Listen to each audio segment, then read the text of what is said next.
record. Om Vishnu Pathaya Krishna Vashtaya Bhutale Shrimati Bhakti Vedanta Swami Namane Namaste Saraswati Devi Gauravani Vachaline Devasisha Shunyavadi Pashtatadasarine Jai Sri Krishna Chaitanya Prabhu Nityananda Shri Advaita Gadadhar Shivasari Gaura Bhaktivinda Hare Krishna Krishna Krishna Hare Hare Hare Ram Ram Ram Hare Hare. Okay, so as I mentioned, we're at the end of chapter 8, Attaining the Supreme, and specifically the context, Krishna's explaining the exact science of leaving this world, and specifically for yogis or those who are on the path of karma kanda, it's very precise. It's very precise of when you should leave your body and the specific destination that's achieved. I think last week we mentioned what's the situation of someone who happens to leave their body at the time that's considered auspicious according to the Vedic tradition. Will they be elevated? And I was just reading some commentaries, and no, not necessarily. If they're doing Vedic rituals and pious acts and Vedic rituals, and they're offering oblations to the different devas, then they will be elevated to the higher heavenly realms. But it's not by accident. If someone happens to die at that specific time, but they've been leading a impious life, they will get the fruits of their impiety. All right. So I remember that just came up last week. I think I was asking that question and it came up. We're just trying to understand. Yeah. All right. So we're on text 25 today, and I'm going to share the Bhagavad Gita here with you. I think here it is. And let's see how we go. There's 28 verses in this chapter, so there's no reason why we won't finish this evening. If not, we can finish tomorrow. No problem at all. Okay, so welcome again for those that just joined us. Mother Chandravali is with us. Sita Vallabhi, Hare Krishna. Thank you for joining. Bhagavad Gita fans. All right. I've pressed record. I've shared the screen. I've let everyone in. And we're ready to go. So let's have someone to read text 25. Have a good go at the Sanskrit. Don't worry if it's not perfect. None of us are Sanskrit scholars. Okay, Mother Gayatri, you have your hand there. You can go ahead. 25, right? Yes, 25, correct. Wait a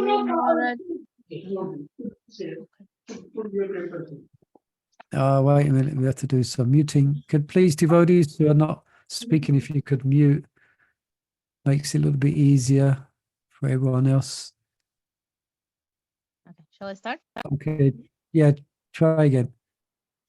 Tumaratri tatha Krishna sanmasa dakshinayanam tatra chandramasam jyotir yogi prapya nivartate. Translation.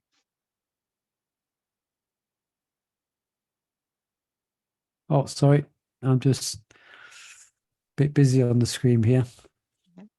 The mystic who passes away from this world during the smoke, the night, the fourth night of the waning moon, or the 6 months when the sun passes to the south, reaches the moon planet, but again comes back. Purport. In the third canto of Srimad Bhagavatam, Kapila Muni mentions that those who are expert in fruitive activities and sacrificial methods on earth attain to the moon at death. These elevated souls live on the moon for about 10,000 years by demigod calculations and enjoy life by drinking somarasa. They eventually return to Earth. This means that on the moon there are higher classes of living beings, though they may not be perceived by the gross senses. Hare Krishna. Okay, thank you. Yeah, any specific curiosities here or questions? I got one quick, if it's possible. It's possible. Hare Krishna. Anything's possible. So that means if those sadhus, devotees, wherever they go on the moon and they enjoy there or in the heavenly planet, and where their credit ends up, do they gonna come more knowledgeable back to the planet Earth, and they will be more pious, or everything they will forget everything? Well, first of all, let's define a sadhu. At least from my perspective, a sadhu is a Mahatma, someone who is a sadhaka and practicing detachment from material enjoyment. So those sadhus will either go to Vaikuntha or they will go to the planets of the great sages. Those who attain the moon planet, they are practicing karma kanda. We're all familiar what karma kanda is. It's the Vedic prescribed rituals for obtaining the heavenly planets, where, as described here, where one enjoys heavenly delights. So, Mother Manga, is that clear? So, sadhus, Yeah. as the man defines sadhus, this is not exactly the sadhus as we define it. These are persons who are basically pious materialists. Yeah, they're pious because they follow the Vedic marg, they follow the Vedic path of piety. And what's very important in their practice, even now you see it, is they take charity and goodwill as endowing them a position in the heavenly planets. So they will, for example, they would fund digging of wells, they will open places for sadhus to stay, etc., etc. And they will be, and from those activities, but they are fruitive, meaning that they are doing it with their eyes on the fruits. It's not exactly as a devotee worships Krishna out of love and devotion. Is that clear? I don't know if that Yeah. interested in So that part of your question. they do philanthropic work. It's in a way Yeah, that's jnanis. They're yeah, like that's jnanis, but yeah. yeah, they engage in philanthropic work. That's one of the things they have to do in order to obtain the heavens. Wait a minute, my battery's just running out on this computer. Just plug it in. Okay.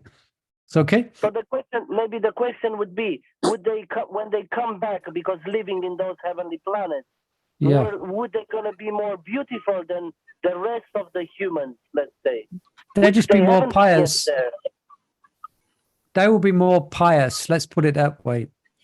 Pious, yeah. How that piety exactly manifests, it may manifest in bodily so-called beauty, or it may not. But the main thing is they will be good people. They will be inclined to doing good. Pious, yeah. Yeah. It's okay? Yeah. Thank you, yeah. No problem, yeah. So here you can see that astrology, in one sense, so what's the name of the knowledge of the planets? It's astrology. Astronomy. Jyotish. Astronomy. Yeah, Jyotish. Yeah,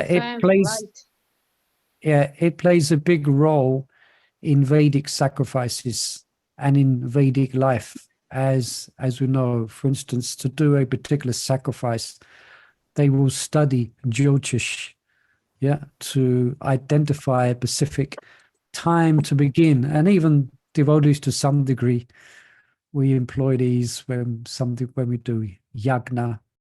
But here, in Vedic times, it was taken very, very seriously. Yeah, the specific time.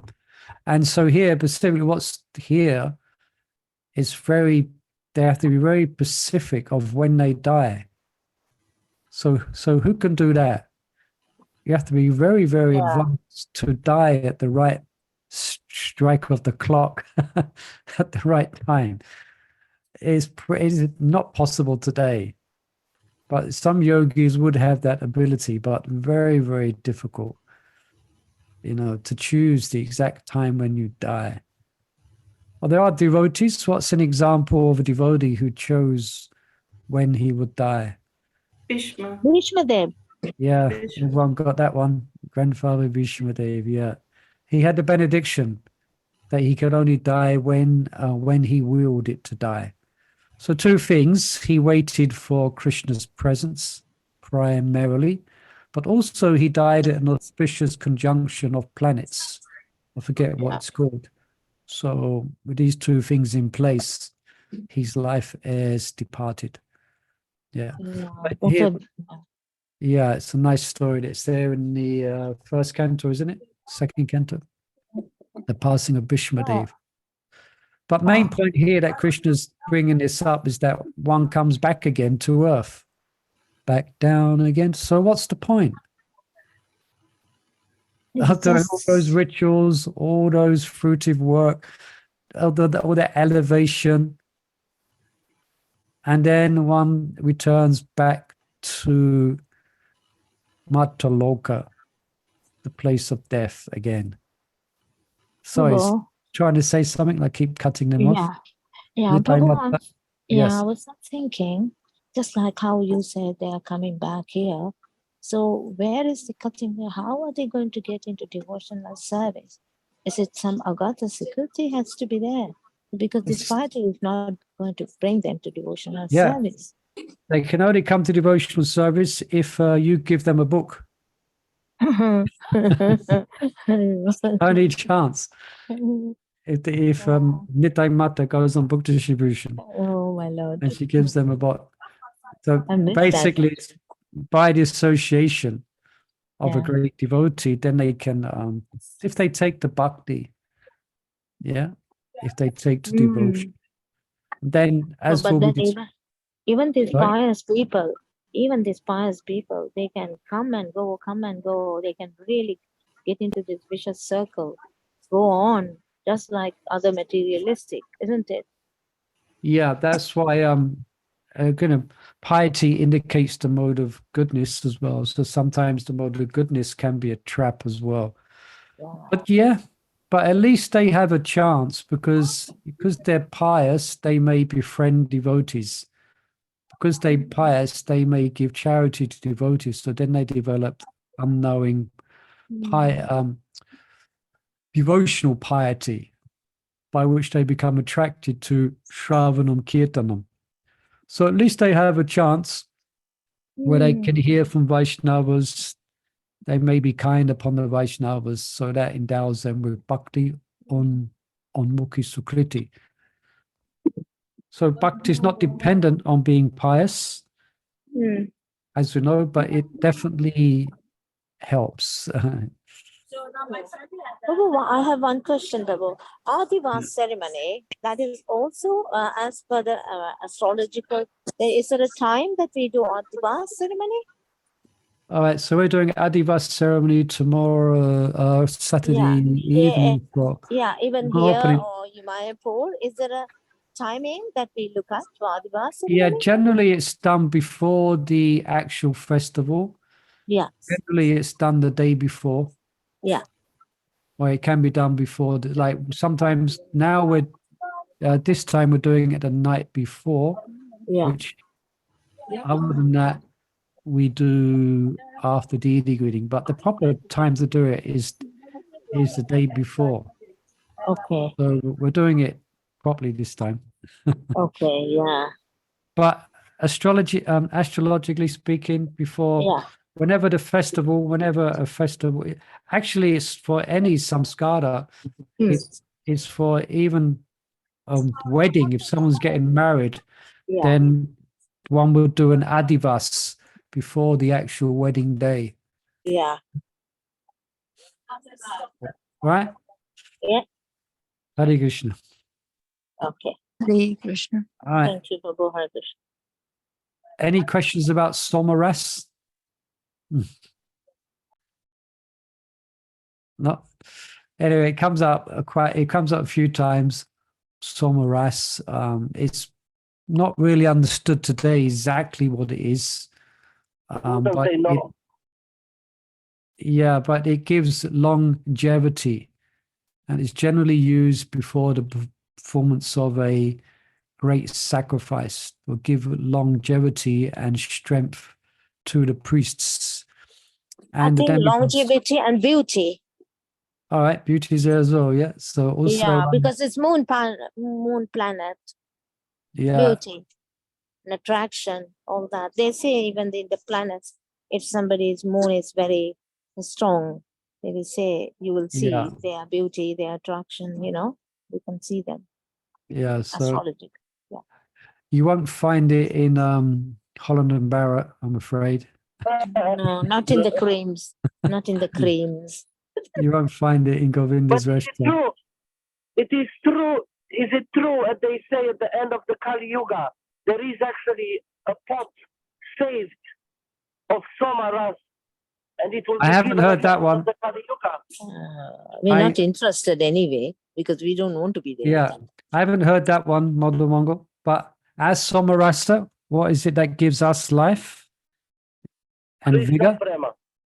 Hare Krishna, Hare Krishna, Krishna Krishna, Hare Hare, Hare Ram, Hare Ram, Ram Ram, Hare. This is our Somaras. This is what we drink daily. Lots of it, as much as we can get. That's the real Somaras. We don't want these other Somaras. We Yeah. want the Somaras that gives us eternal life serving Krishna. Yeah. So Yeah. that's the real Somarasa. All right. Okay. So let's move on a bit, unless anything else to bring out from here. Yeah, we could get to the whole moon landing thing, but it's a whole different subject. Let's move on. 826. Someone like to read 826. Yeah. Go ahead. read. Yes, go ahead. Krishna Gatiyate Jagata Sasvate Mate Ekaya Yatyana Ritin Anyaya Vartate Puna. According to Vedic opinion, there are two ways of passing from this world, one in light and one in darkness. When one passes in light, he does not come back, but when one passes in darkness, he returns. Purport, Srila Prabhupada. The same description of departure and return is quoted by Acharya Baladev Vidyabhusana from the Chandogya Upanishad 5.10, 3-5. Those who are fruitive laborers and philosophical speculators from time immemorial are constantly going and coming. Actually, they do not attain ultimate salvation, for they do not surrender to Krishna. Okay. So just a little comment here. This verse is summarizing the two paths that's been discussed, 24 and 25. Yeah. And it's described it. It is beginningless, coming and going. Describes it. These two paths exist because the material world is beginningless. I mean, it's created and it gets destroyed, but then it's created, it gets destroyed, it gets created, and then it gets destroyed, and the jivas are going up and down. I wonder if I could. Yeah, probably. Yeah, I took a little note of something here. Let me just. It might be. Sorry, you probably can't see in the Bhagavad Gita now. Anyway, perhaps I won't go there. Too difficult to find it. I just heard read this description of the jiva when he falls. I think we spoke about this some time ago. The jiva when he falls and he enters into rain. You know that description, and the rain's going to grains, etc. Yeah. But here it gives some more details. At first, they go into the clouds. Yeah. And then from the clouds, they go into the rain. Then in the rain, they go into either barley, wheat, or sesame seed. And different grains, specific grains is mentioned. And then then they got to hope that these grains are eaten by humans and not animals. Because then, from the Yaga sacrifice. yeah, so it's basically, it's all very, very can become very, very complicated. This material world is can become very complicated when one is on the path of enjoyment. Yeah. And this is what here, they're following these Vedic paths in order to enjoy. Yeah. So Yeah. That's why we fast on Ekadashi with grains. That's sorry, why they say Lavangamat. Agnihotra. So let's have one person at a time. That was Mother Lavangalataka. Did you say something? Yeah, I was. It's not about what you were talking about. It's just about the verse here. Yeah, go And on. No would problem. it be that leaving this world, when you pass in light or pass in darkness, would that mean like spiritual light or material darkness? Is that what that means? No. Day and night. Day and night. No, it's not. It means specific seasons. Yeah, specific constellation. It's for instance, I took a note. It says here, the smoke indicates presiding demigod of Prithvi Loka, the dark, Yeah. and also that the would be- 6 months leading to the winter solstice. So it's Yeah. not speaking about Yeah. passing in knowledge or passing Yeah. ignorance, as far as I can Okay. understand. Yeah, it's Uttarayana when the sun moves into the northern hemisphere or something. Okay, you got yeah. Yeah. Uttarayana. Yeah. Uttarayana. I wasn't sure. I just saw it there and I thought maybe it means spiritual and material, but no. Yeah, It because means when the sun is moving in the north or in different hemispheres or something. different constellation, different movements. Yeah. Actually, it's Okay. quite in one sense, it's quite fascinating, is it? The actual construction of the universes and the planets and the orbits, and then you get the influence of the planets, etc., on the jivas. It's quite interesting in that sense. But we want to transcend all of that. And now then the last two verses are going to really, as you can imagine, is going to, because I was reading a nice commentary by Chaitanya Charan, and he's explaining how Arjuna's hearing this about these specific times, these very specific times when you should leave the body to obtain some type of elevation or moksha. But he's on a battlefield. He could die at any moment. It's not going to sit there in time. He can't, his specific duty of a kshatriya means he doesn't have the facility to wait to a particular auspicious time to die. He could die any time, So Arjuna's, Krishna is kind of understanding Arjuna's question or doubt as he's speaking. He can understand Arjuna's having some issues with this, because he's thinking, well, what, I could die. Who's to know when I'm going to die? I'm on a battlefield, So then Krishna's now speaking to this kind of concern from Arjuna, which is a real concern, because we're in that position as well. We're not yogis. We cannot predict exactly when we're going to die. Mm. We could die anytime. Yeah. So these last two verses, Krishna's going to address that, But this is not for us. This is for yogis who has taken that yogi path. No, the last two verses are. Ah, yes, that's right. 27 and 28. And also, I remember when we fast from grains and Ekadashi, and this is also connected because, this coming back to this world, they say if you take grains and Ekadashi, it's like you are eating the sin. Yeah. The papa. So it is. Yeah, it's described like that. So be careful on Ekadashi. And Ekadashi is coming up soon, isn't it? I saw Ekadashi is coming up. When is Ekadashi? It's tomorrow? Thursday. 21st. Thursday. Oh, Yeah. Thursday. Prabhu, I just wanted to ask one question about this. Yes. So in Gaura Purnima, we we fast and then we break fast with Ekadashi Prasadam, isn't it, Prabhu? That's the And whole. then Yeah, traditionally it is. Yeah. Yeah, and what happens if by distribution? So we should be very careful not to eat anything because No, it's not the same reasons. It's not the same reasons as on in Ekadashi.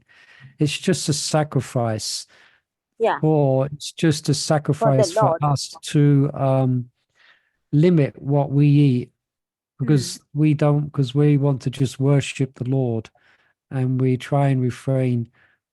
You know, we try and we do some penance. We do a bit of, and we sacrifice our tendencies. So therefore, it's a fast, and then we just traditionally then we take non-grains, but it's not for the same reason you don't take grains on Ekadashi. Yes, All right, Prabhu, that's clear. yeah, that is clear, Prabhu. It's just for a bit of austerity when we offer the austerity to Krishna. No, Prabhu, my question is, like in the temple, like, okay, Mahaprasad, we are offering everything, okay? So, and we distribute. So, okay, example, I'm just speaking Labanga. Okay, Labanga, you will be fasting, and I give you a Mahaprasad, and I'm giving, she doesn't want to take grain, but I'm giving her. And she thinks, okay, this is Ekadashi, and she has it. So it's like, I am understand. the one. Yeah, I understand. I'm the one who's doing this.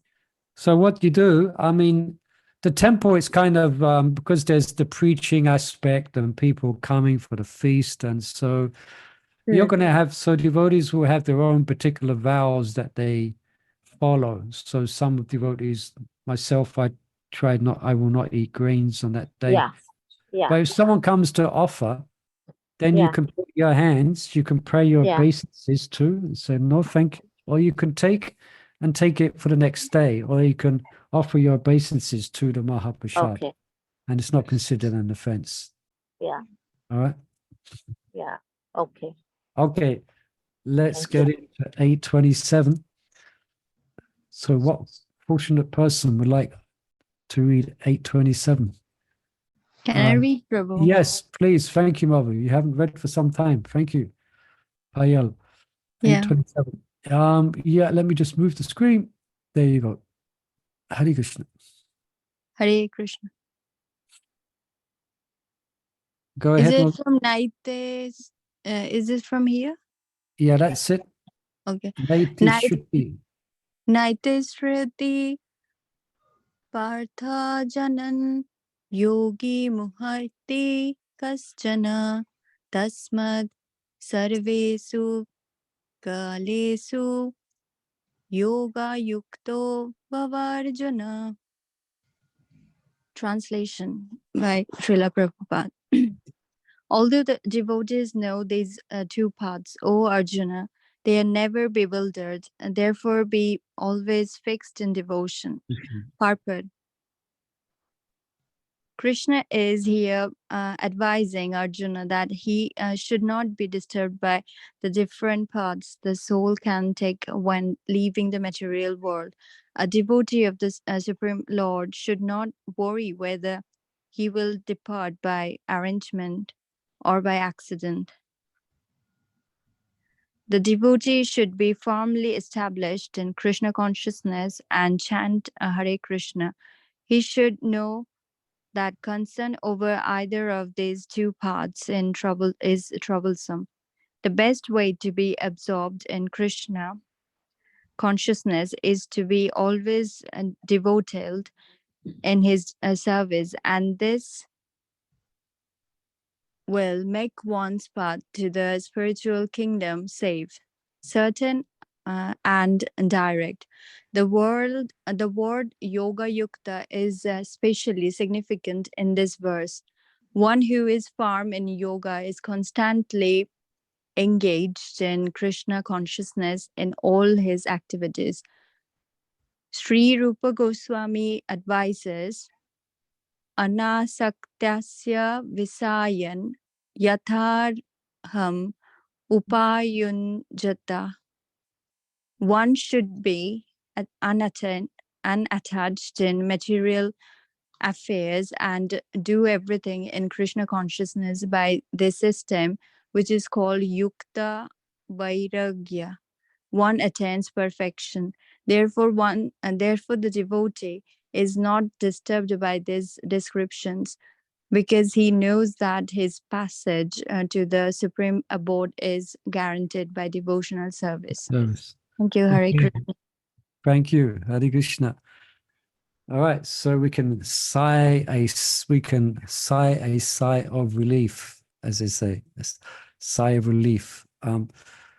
So it does say, though, although these devotees know these two paths, and in a commentary it says that this helps the devotee to be discriminating and not to bother themselves so much with the details, you know.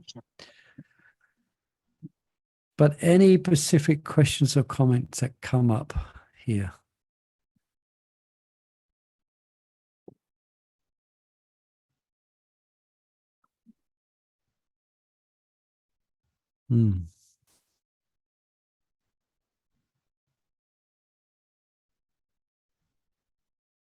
Yeah.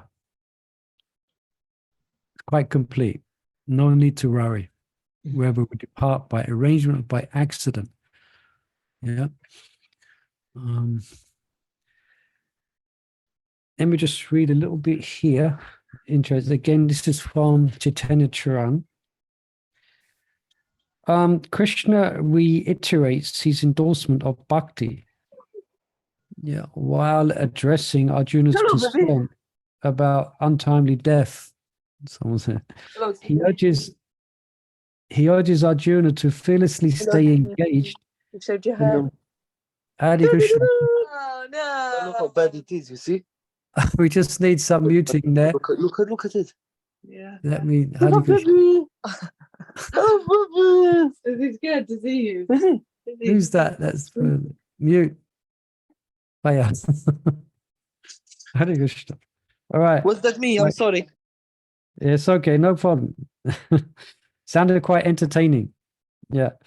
So Arjuna's concerned about untimely death. He urges Arjuna to fearlessly stay engaged in the recommended yoga practice. Yeah. Lest there be any ambiguity about his recommended yogic practice. Krishna uses here the same line, tasmat saveshu kaleshu. Therefore, at all times that he'd used when explicitly endorsing bhakti yoga as the best means to prepare for death. We remember Krishna internally and fight for Krishna externally. That tasmat saveshu kaleshu. That's when Krishna said, perform your prescribed duty, and at the same time, think of me. Yeah. So this is the perfection of Krishna consciousness, is to leave the world absorbed in Krishna. Yeah. Anything else we want to bring out here from this purple? Prabhupada he quotes Rupa Goswami. Anyone can paraphrase this verse that he's quoting from Srila Rupa Goswami. Anashakta Shavushayan Yataham Apayunjataha. What's he indicating here? Yukta Vairagya. It's dovetailing. Yeah, Prabhupada uses that word, dovetailing. Yeah. So you can explain a bit more for us, Movanita Mata, what does that mean? I know there's a dovetail joint in carpentry. If you want to eat something, and then you make it, you offer to Krishna, and first offer to Krishna and have prasada. Yeah, simply put, very nice. It's quite simple. Yeah. So we are not tapasvis, we are not yogis, we are not turning our back on the world in one sense. We are in the world, we are moving within the world, but we're doing it with a sense of as I said, a sense of detachment, because we're engaging what we have, what's in our, we engage what we have in Krishna's service. So with the tendency Mother Nitai Mata mentioned about eating, so therefore we eat Krishna Prashadam, etc. Yeah. So we can live our lives in that way, then no need, as described here, no need to devotees not disturbed by these descriptions. Yeah. So the best way to prepare for death is to engage in devotional service. Yeah. Chant Hare Krishna, offer your food to Krishna, and read Bhagavad Gita and hear Srimad Bhagavatam. All right. What more can be said? All right. So let's go to the last verse in this chapter. And dance in Kirtan. And dancing Kirtan, yes. Yes, Shravanam Kirtan and dancing. Yes. All right. So although the devotees know these two paths, O Arjuna, they are never bewildered. Therefore, be always fixed in devotion. So sometimes word is used as well, as samadhi. Be always fixed in devotion. Yeah. Yoga Yukta Bhavajuna. Okay, let's have someone read text 28. It's a bit of a lengthy purport. We might pause during the purport. Let's see how we go.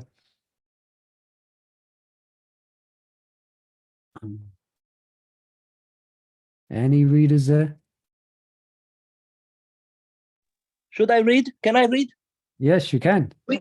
I will just try to see. So text. Long as you're not driving. Well, I put my co-pilot to drive. No, I'm at home already. Oh, okay. So Go on. from here, from although the devotees, yeah.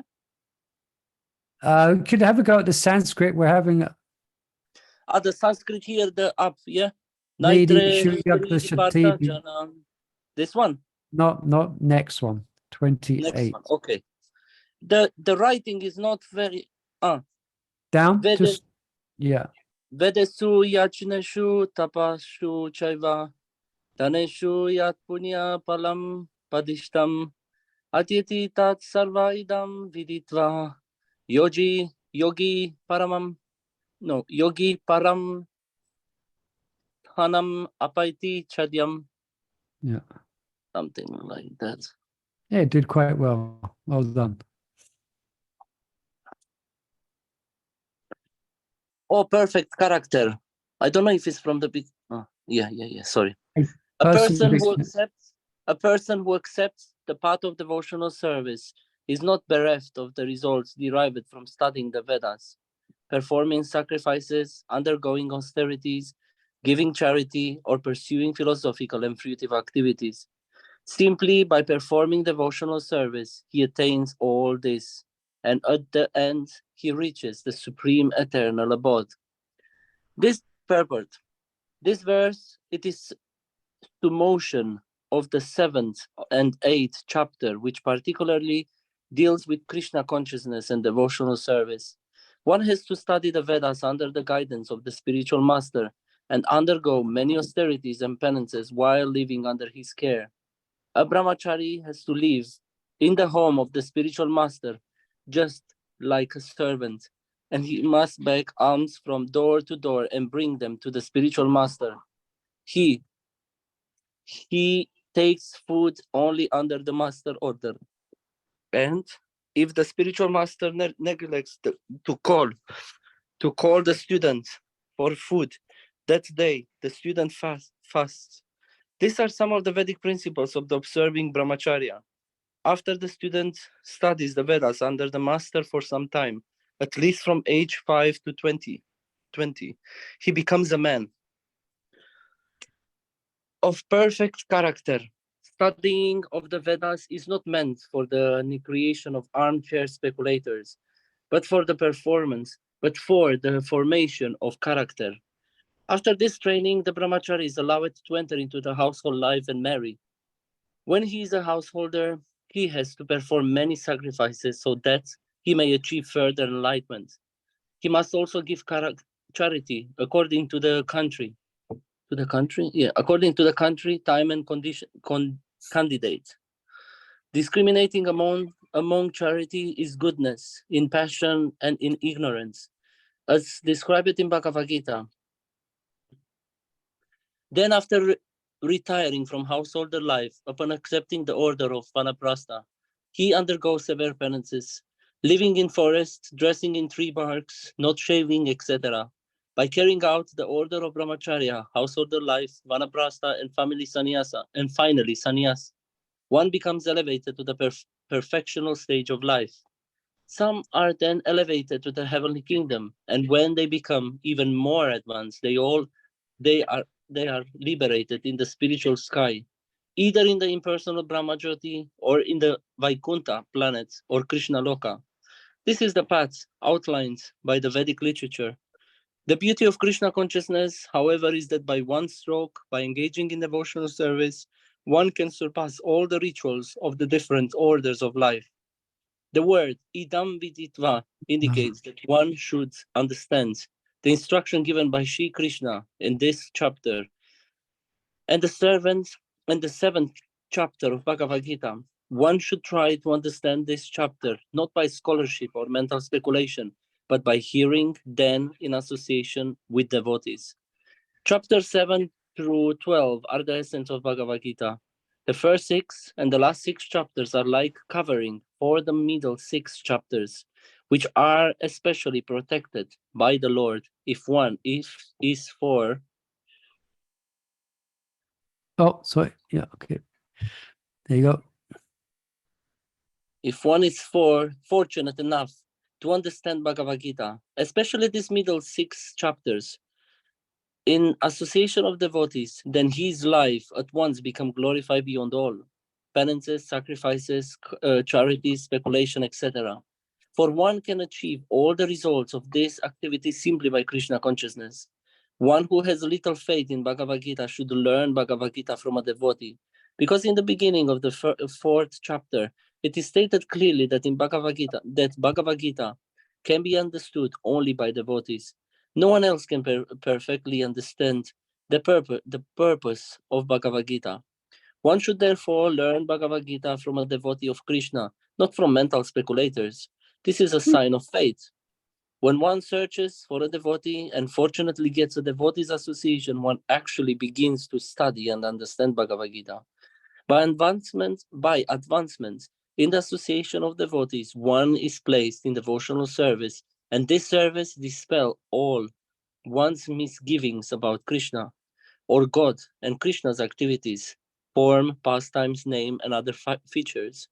After these misgivings have been perfectly cleared away, one becomes fixed in one's study. Then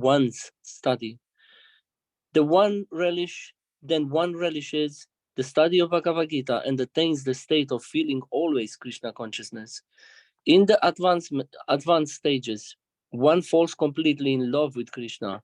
This highly perfected stage of life enabled the devotee to be transferred to Krishna's abode in the spiritual sky, Goloka Vrindavan, where the devotees become eternally happy. Thus end the Bhaktivedanta purport to the 8th chapter of the Srimad Bhagavad Gita in the matter of attaining the Supreme. Right, Hari Om. Thank you. Hare Krishna. Well done. We finished chapter 8. All right, let's just go back a little bit and try and any specific questions here or comments. In the beginning, Prabhupada is explaining the detailed Vedic path of elevation through the different ashrams, etc. Yeah, so it's a very, in Vedic society, then coming to bhakti is generally a gradual evolution, one could say. Yeah. And one is, especially in Vedic society, one is bound to do many types of, there's many duties to actually do. That's described in Prabhupada describing the duties of a brahmachari, for example. And You beg alms from door, etc. Fasting, develop. There's some interesting points here. Well, it's all interesting, but I was reading this just before the class today. I found it, and this caught my attention. I'm just moving things around on the screen again. Yeah. So to study the Vedas, one becomes a person or man or woman of perfect character. Yeah, that's what study is actually meant for. Yeah, and that's what, if you read the Mahabharata, etc., when it describes about the Gurukul and the students, they will be given different tasks or different duties to bring out virtue, to bring out good character. Yeah, to bring out morality. So that was the purpose of study. Yeah. Is that what we have today?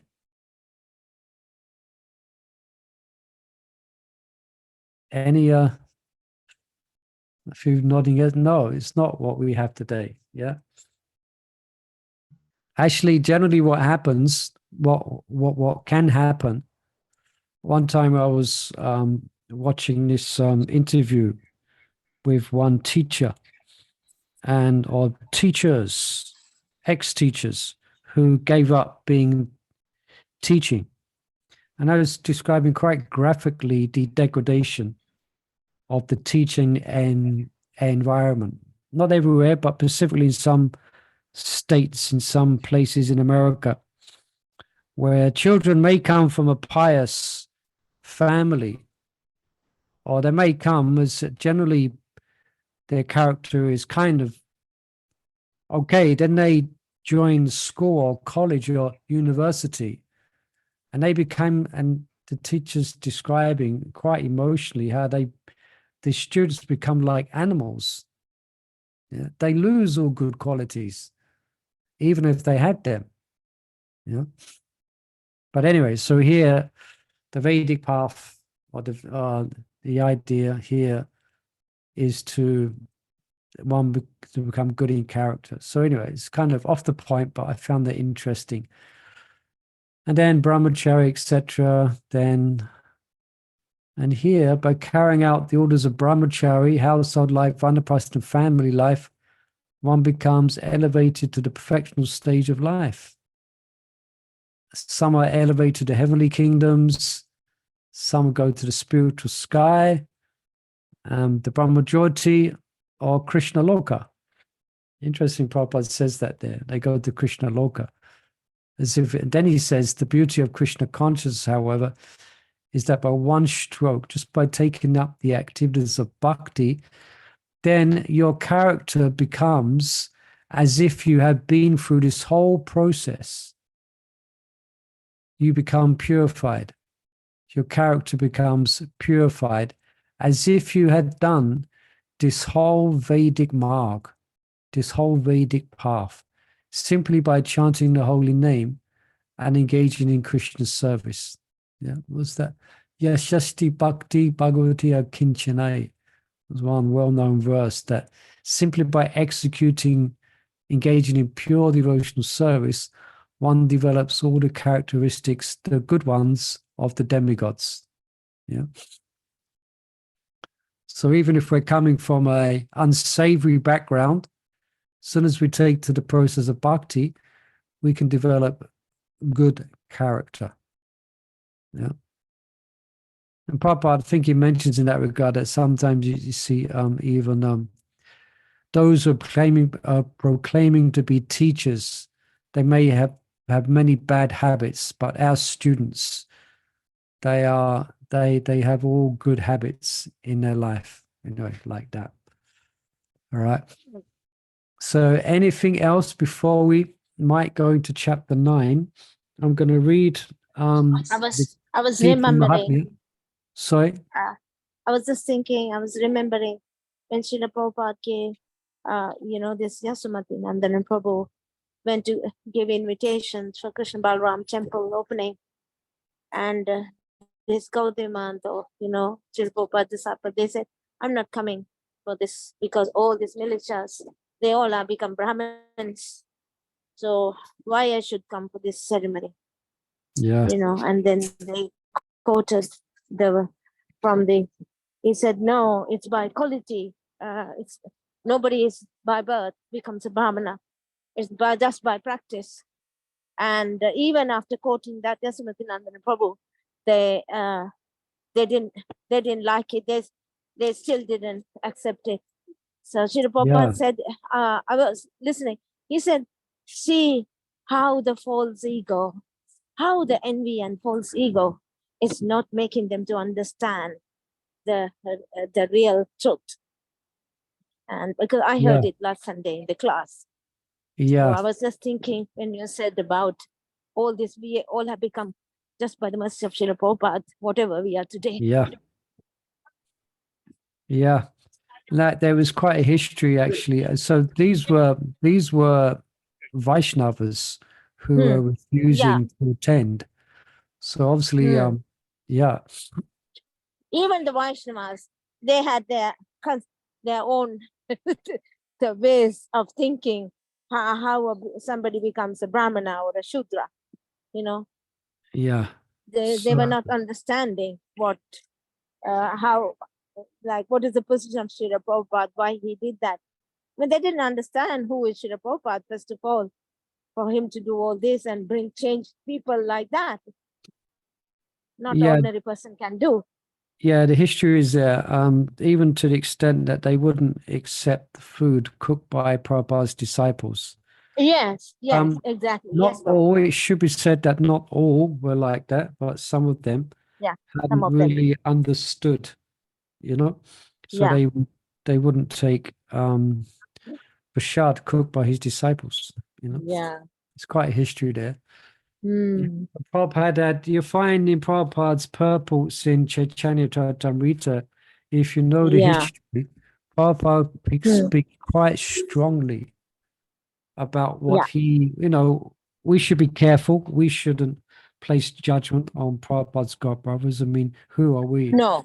But Prabhupada himself in purports in Chaitanya Charitamrita, he very much described the unfortunate situation and describe them as being Kanishta, etc. Anyway, there's the history there.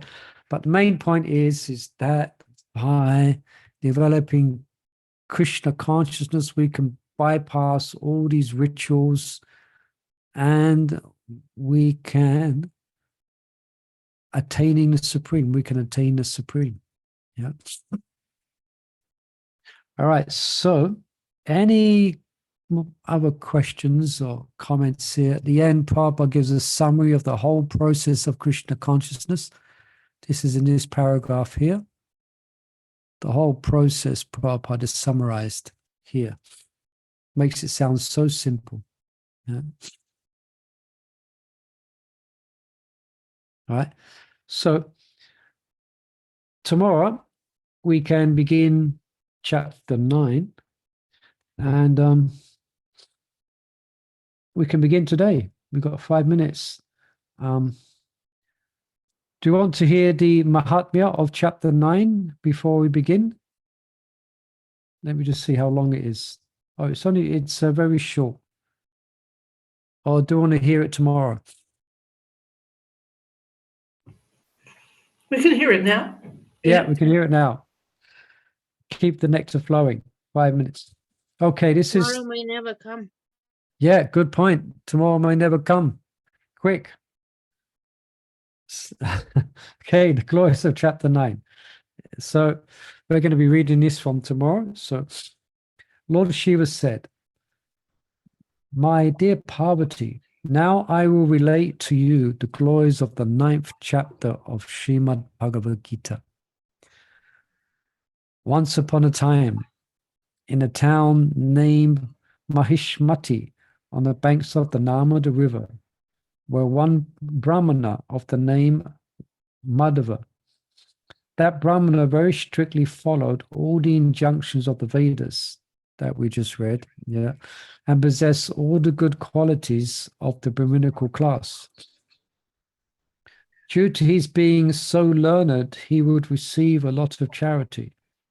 And with his accumulated wealth, he started to perform a great fire sacrifice. For offering in sacrifice, one goat was brought.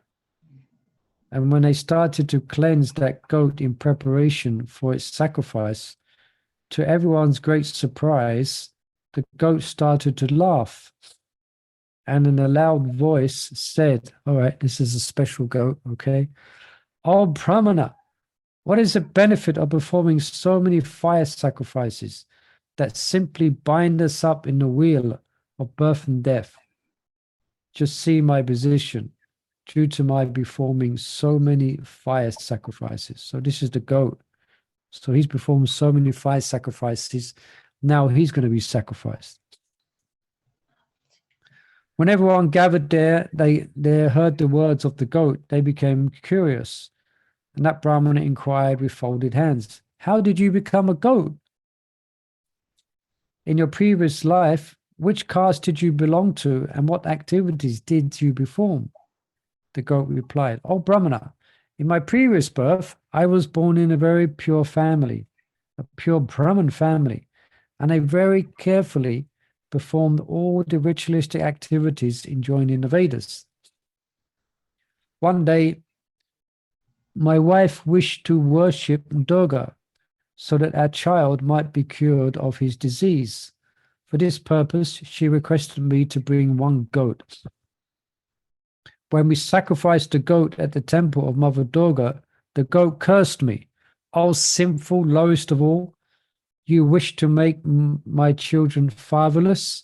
For this reason, you will also take birth as a goat. O Madhava, when the time for my death came, I attained this body of a goat, and by the grace of Lord Govinda, I can remember my previous births. If you wish to hear one interesting story, then I will tell you. All right, so now he's going to tell the story.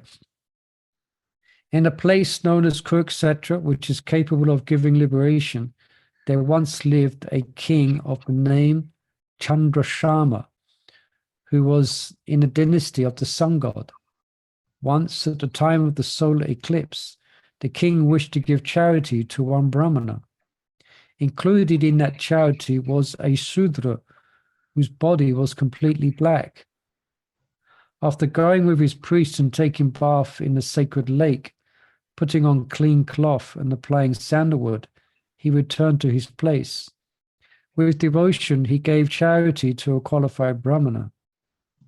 After he had presented the charity, all of a sudden, from that black Sudra's heart, one very simple Chandala, dog-eater, appeared. And after a little while, a female Chandala appeared from that black Sudra's body, and together they went close to the Brahmana. All of a sudden, they entered into the body of the Brahmana. The Brahmana remained undisturbed and started to chant the 9th chapter of Srimad Bhagavad Gita while remembering Lord Govinda. The king, witnessing all these activities, was stunned, unable to say anything. As soon as the words of the 9th chapter of Srimad Bhagavad Gita came to the lips of that Brahmana, the Vishnu Dutas appeared there and chased away those two Chandalas. At that time, the king inquired from the Brahmana, O learned one, who were those two persons and which mantra did you chant? Which deity did you remember?